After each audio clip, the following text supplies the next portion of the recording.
Hey guys, it's Amber from NotableInk.com. I'm back with another embossing folder technique today. This time we're adding white charcoal to add highlights. I'm featuring the Hedgehog Hollow December 2019 box, which is perfect for all of your Valentine's Day cards. Let's get started.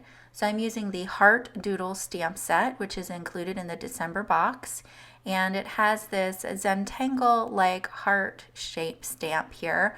And I'm inking it up with embossing ink. This one is from Altenew, but you can use any embossing ink pad that you have, which is just a clear sticky ink. I've pre-treated my pink cardstock over here with an anti-static powder tool to make sure that I don't get any stray pieces of embossing powder. So you can see that stamped up really nicely, even though it's a really detailed stamp. And I have some white embossing powder from Altenew here. This is the pure white embossing powder.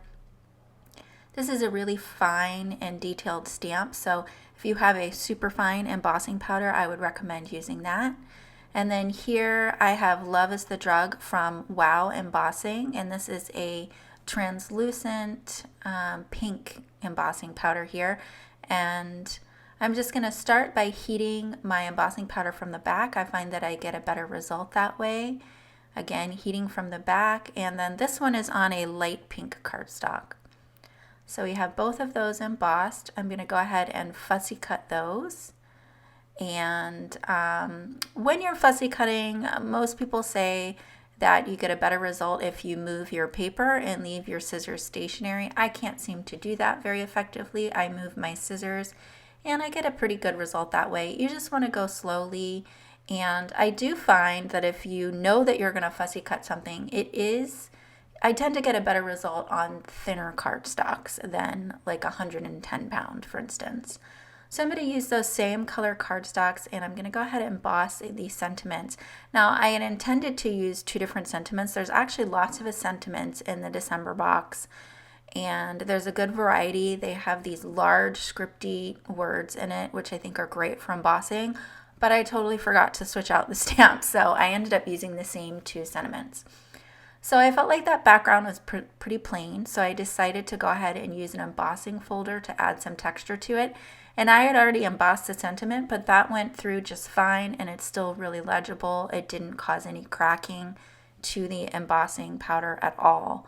So I still felt like it was a little boring. You know, it was more boring with just the plain cardstock. The texture added a little bit more interest, but I felt like it still lacked something. So what I did is I took a white charcoal pencil. This one is from General's Charcoal. And when you're doing something like this, when you're wanting to highlight the embossed or raised areas of your embossing folder, you want to use a stiff product and you want to make sure that it's parallel to your paper. You don't want to use the tip of the product.